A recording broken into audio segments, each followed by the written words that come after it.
¿Qué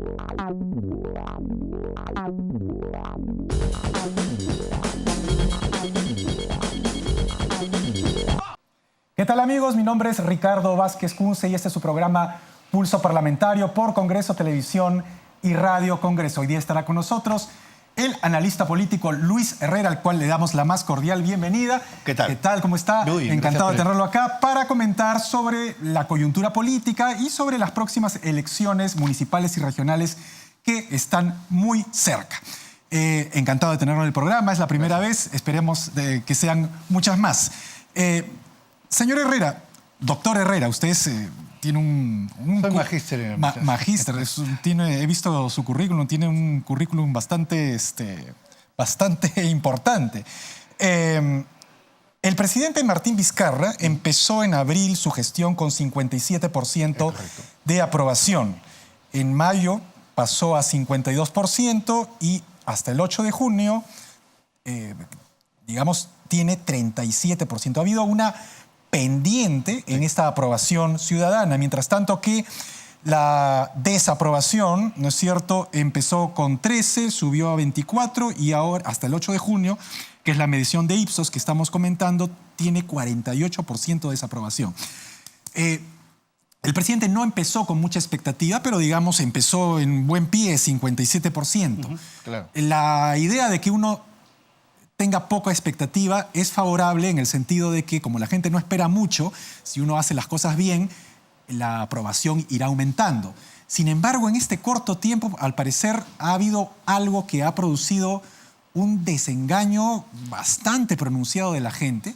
Y yo le quisiera, preguntar, según su opinión, ¿qué cosa es lo que puede haber estado pasando que no ha hecho el presidente y su gobierno la conexión con la opinión pública? Claro, lo que yo entiendo es que aquí, aparte, como bien dice usted, había poca expectativa en cuanto a reclamo o exigencia, pero sí había un embalse de expectativas en cuanto a lo que se le exige al gobierno en general en cuanto a acciones que impacten favorablemente en el ciudadano. Entonces, en el contexto de una expectativa importante de la ciudadanía de que se resuelvan sus problemas, el ingreso del presidente Vizcarra en un marco como el de salida del expresidente Kuczynski vino con una expectativa, con una ilusión. ¿De acuerdo? Entonces, en el tema de comunicación política, su primer momento positivo, porque introduce un elemento de comunicación fresco, de cercanía, de diálogo, pero ese esquema de comunicación fresco tiene que venir acompañado de un componente de mensaje político y de logros. Entonces, no olvidemos que él comienza su gobierno con un tema bien planteado. Vamos a impulsar reconstrucción, tenemos una propuesta o un objetivo de llegar a 5% de crecimiento de la economía, y esos son los grandes ejes. Y pidió 6 meses para la evaluación. Pero hay un tema. Todos teníamos claro, desde el inicio, que la evaluación iba a ser de muy corto tiempo. Para 28 de julio ya se le iba a exigir resultados concretos. Entonces, la caída en la tendencia de aprobación va de la mano justamente con el tema de las expectativas de la gente que no siente que están siendo resueltas. Y el tema de la reconstrucción es un tema que sigue siendo latente. Ahora, es obvio que el crecer 5% en economía es imposible, pues, que crezcamos en un mes y medio que está el presidente Vizcarra en el poder. Es decir, eso tal vez podría ser una percepción un tanto injusta de la opinión pública, ¿no? Porque para crecer 5% tiene que pasar un lapso, ¿no es cierto?, importante. No se crece de la nada, ¿no? Pero en el tema de la reconstrucción, tal vez la opinión pública está tomando en cuenta que el presidente Vizcarra sucede al presidente Kuczynski, que ya tenía 1 año y medio. Entonces, desde que sucedió el fenómeno del niño costero hasta ahora, al parecer la población percibe que no se ha hecho absolutamente nada, y lo que entiendo por lo que usted nos dice es que le está, cargando esa mochila pesada al presidente Vizcarra. De hecho, que la población le va a cargar la mochila pesada de la insatisfacción que pueda sentir en cuanto a que sus reclamos, exigencias no son satisfechos. Por un lado, tenemos el tema de la reconstrucción. Hace muy pocos días, el encargado de la reconstrucción ha señalado que solamente se ha avanzado el 18% de la reconstrucción. Y estamos hablando de una ejecución de gasto de cerca de 3.500 millones. A esto hay que sumarle que el gobierno acaba de transferir 6.500 millones para otro tipo de obras en salud, en educación, en transporte. Entonces, impulsando los aspectos de la descentralización. Entonces, aquí marcadamente hay un tema de eficiencia de la gestión del Estado en sus 3 niveles. Entonces, muy rápidamente se le va a exigir al gobierno y estos 6.500 millones de soles que se transfirieron, ¿en qué se están ejecutando? Un gran problema que nosotros tenemos y es la falta, y este es el problema de que no se esté discutiendo temas, ya no del 2021, sino temas al 2030, 2050. El Perú no tiene un plan nacional de infraestructura. No hay ¿a quién establece de manera coherente que los diversos gobiernos regionales estén invirtiendo, por ejemplo, en el caso de infraestructura, en temas que generen transitabilidad, conectividad? No lo tenemos claro. Entonces, rápidamente va a haber una exigencia, ya existe una exigencia de resultados, que es lo que le está pasando la factura a la aprobación del presidente Vizcarra, es claro. Ahora, a mí me extraña esta cifra, mire, en desaprobación, ¿no es cierto?, el presidente Vizcarra tiene la desaprobación más alta en el sur del país, con 55%. Y la aprobación más baja también en el sur del país, con 27%. Sin embargo, el presidente Vizcarra es del sur, sí, y ha sido gobernador o presidente regional de Moquegua y ha sido un presidente exitoso según las encuestas que lo acompañaron en su gestión. Entonces, ¿cómo se explica que en el bastión donde es el presidente Vizcarra, Moquegua, el sur del país, siendo él provinciano, un presidente provinciano que ha accedido a la presidencia, tenga en el epicentro, digamos, de su poder, de su gestión, una aprobación tan baja y una desaprobación tan alta? La más alta desaprobación y la más baja aprobación. Porque a la inversa, ¿no? Justamente el hecho de ser provinciano, justamente de venir desde el sur, hace que en el mismo sur hay una expectativa mayor. Yo hace 2 semanas estuve dando una charla a estudiantes en las facultades de comunicación en la Universidad Católica de Santa María en Arequipa y podía percibir en ellos y en el resto de ciudadanos en la Plaza de Armas caminando. Estábamos hablando de días después del tema del incremento del impuesto sentido al consumo, la insatisfacción que había, ¿no? Y el reclamo que había con respecto al tema del incremento del tema del combustible. Así sea muy ligero el incremento del tema del combustible, obviamente que eso impacta en las expectativas que tiene la ciudadanía. Entonces, pero eso ni siquiera se llegó, digamos, se anunció, ¿no es cierto? Puede el anuncio haber causado cierto temor, pero nunca se llegó a aplicar el asunto, porque inmediatamente el ministro de Economía renunció porque el presidente del Consejo de Ministros lo desautorizó y al final yo no tengo entendido que no se ha producido el hecho, ¿no es cierto?, de la subida del selectivo al consumo en determinados combustibles. Como toda acción de mercado, inmediatamente se promulgó la norma, los actores económicos en el sur, y eso me consta porque yo estuve justo en esos días en Arequipa, como le comentaba, ya implementaron incrementos en el valor del combustible en los grifos del sur. O sea, eso sí es claro, y hace muy poco también el mismo Ministerio de Economía ha señalado de que está en un proceso positivo de ir cerrando la brecha fiscal porque, entre otras cosas, comienza a recibir ingreso positivo por el incremento del selectivo al consumo, que ya dijo el nuevo ministro de Economía que lo va a mantener, ¿no? Entonces, sí es que hubo un impacto. Lo que sucede es que, yendo al plano de la comunicación, ¿cómo se le explica al ciudadano de que efectivamente el nuevo gobierno, se encuentra en una situación donde, por un lado, baja los ingresos, producto de la baja de la recaudación fiscal, y por el otro incrementa los gastos, producto de, entre otras cosas, el incremento del tamaño del Estado?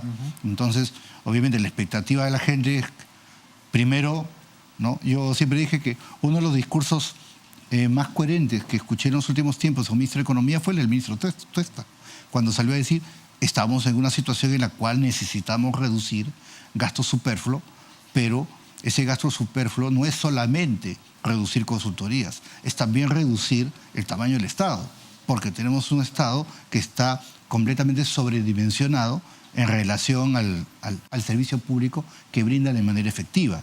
Y eso lo percibe el ciudadano, ¿no? Entonces, esas cosas son las que impactan nuevamente desde el punto de vista comunicacional en la imagen del presidente y del gobierno en general. O sea, la gente lo percibe como que no está operando de manera efectiva.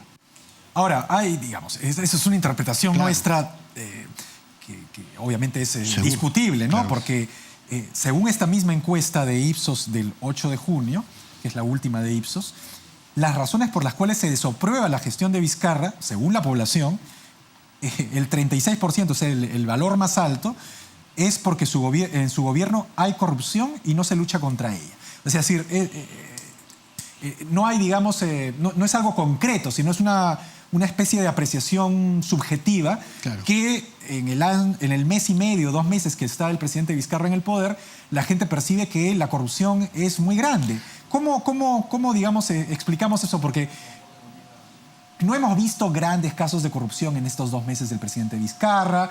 El presidente Kuczynski inauguró su gestión con un caso de corrupción de un asesor que fue expectorado inmediatamente, pero después evolucionó con todo lo de Odebrecht y ahí podríamos entender que efectivamente la opinión pública diga, bueno, un gobierno que está seriamente comprometido con un ítem que es la corrupción. Pero en el caso del presidente Vizcarra, en estos 2 meses no ha habido ningún escándalo grande, ni un hecho que genere esa percepción. Entonces, ¿cómo se explica este 36% que encabeza, digamos, la percepción de la gente de que ese es el principal fallo del gobierno del presidente Vizcarra? Se explica que en general la ciudadanía tiene un hastío con el tema político y lo tiene eso focalizado o identificado con el tema de la corrupción en general, identificada durante todo el último tiempo y con el caso Lavallato como tema emblemático, ¿no?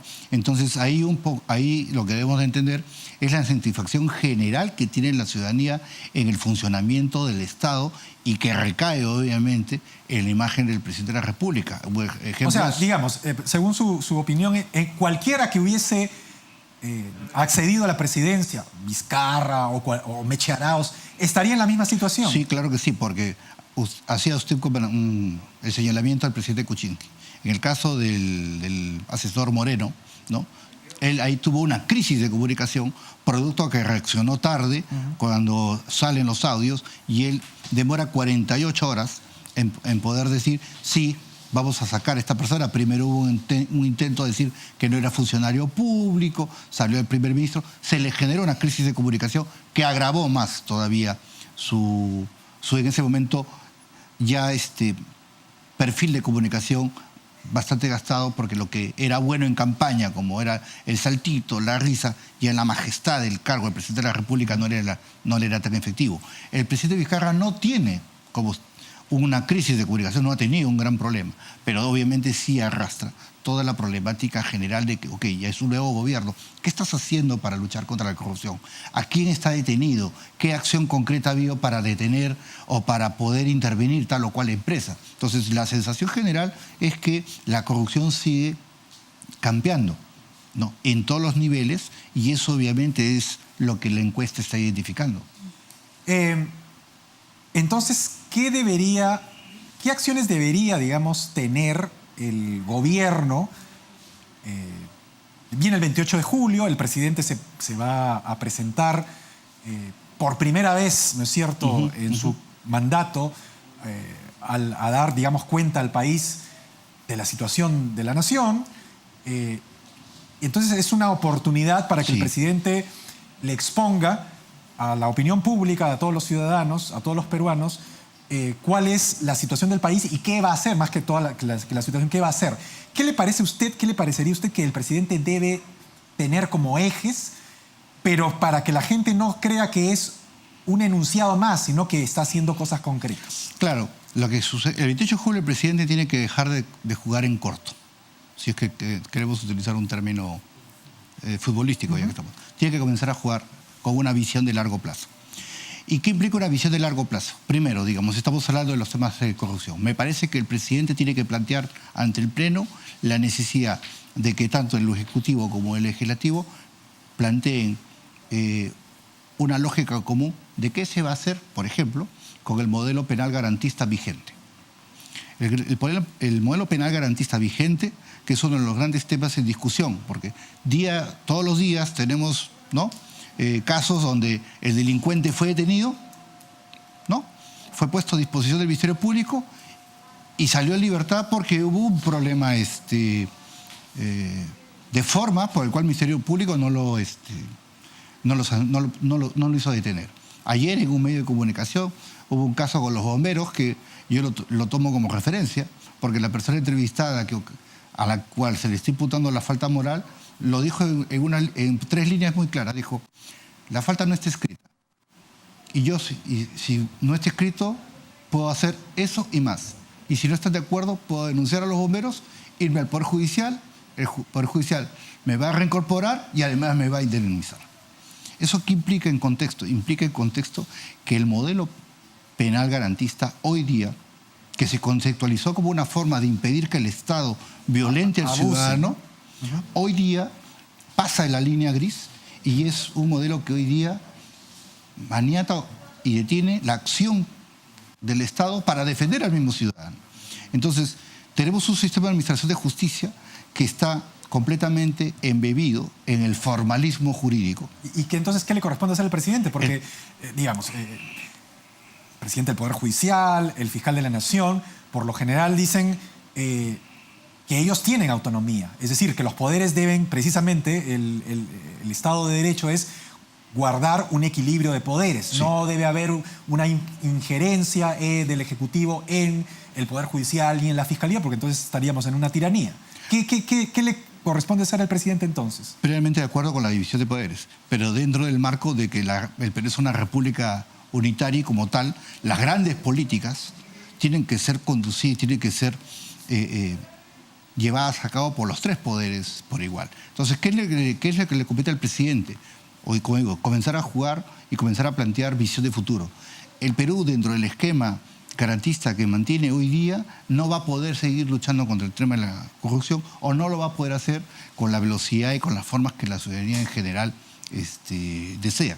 Entonces, yo recuerdo que hace un par de años hubo un caso bien interesante y que creo que es un modelo que podríamos replicar, cuando en ese momento el ministro del Interior, Guadalupe, sale y cuestiona y señala, hoy nosotros como Ministerio del Interior no podemos seguir avanzando porque tenemos todos estos indicadores de acciones policiales con capturas y tenemos todos estos indicadores en el Ministerio Público y en el Poder Judicial donde no se cumple el embudo. Simplemente estamos capturando y la gente está saliendo. No hay una sintonía del sistema de administración de justicia para realmente luchar no solamente contra la corrupción, sino también contra la delincuencia. Entonces yo creo que ese es el planteamiento que tiene que encabezar el presidente en materia de lucha contra la corrupción y lucha contra la delincuencia. Entendiendo además que el presidente es el presidente del Consejo Nacional de Seguridad. Entonces, eso es por un lado. Por el otro lado, hay que plantear ya seriamente cuál es la política que hay que seguir hacia adelante para el tema de la reducción del Estado y el sinceramiento de las planillas públicas. Desde el Perú, en los últimos 40 años hemos tenido 5 leyes de modernización del Estado. Sin embargo... ¿En los últimos cuántos? Desde el año 72 a la fecha, tenemos 4 grandes leyes de modernización del Estado. ¿Han cumplido su propósito o no? No, porque desde el año 70 a la fecha tenemos una administración pública que ha pasado de 600.000 trabajadores a cerca de 1.400.000 trabajadores. Bueno, pero también el país ha crecido, o sea, en los años 70, recuerdo yo, cuando estaba en el colegio, éramos 14 millones y ahora somos 30 millones. Es decir, de alguna manera el Estado tenía que, no sé si crecer exponencialmente como la cantidad de habitantes, pero sí no se podía seguir gobernando el Estado con la misma cantidad de empleados públicos. Correcto, y ahí hay un reto. Justamente hay que entrar a definir cuál es el tamaño ideal de la administración pública. O sea, hay un consenso general de que gran parte de la administración pública no cumple con brindar servicios públicos de calidad. Entonces, tenemos áreas o sectores en la administración pública que de repente están sobrepobladas de población. No son temas populares, obviamente, porque la administración pública en el fondo se convierte en una agencia de trabajo, ¿no? Bueno, pero eso es ancestral en el Perú. Así es, pero hay que entrar... Y le fue muy mal, por ejemplo, disculpe que lo interrumpa, sí, ya que usted también es experto en campañas electorales, le fue muy mal a Mario Vargas Llosa cuando en el 90 puso precisamente énfasis en la modernización del Estado, y la modernización del Estado pasaba pues por reducir el Estado, que era elefantiásico, venía de la época de Alan García, y digamos, hubo un una oposición muy grande a ese planteamiento. Tan es así que perdió la elección y ganó Alberto Fujimori, que prometía precisamente no hacer lo que iba a hacer Vargas Llosa. Pero justamente eso que ya es transversal a toda Latinoamérica, porque justamente el marketing político, ¿no?, está basado esencialmente a ganar campañas electorales y no importa qué prometas o cuánto prometas. El gran problema hoy día, y que es la discusión central en lo que es comunicación política, es que la comunicación política ya tiene que darle valor al ciudadano.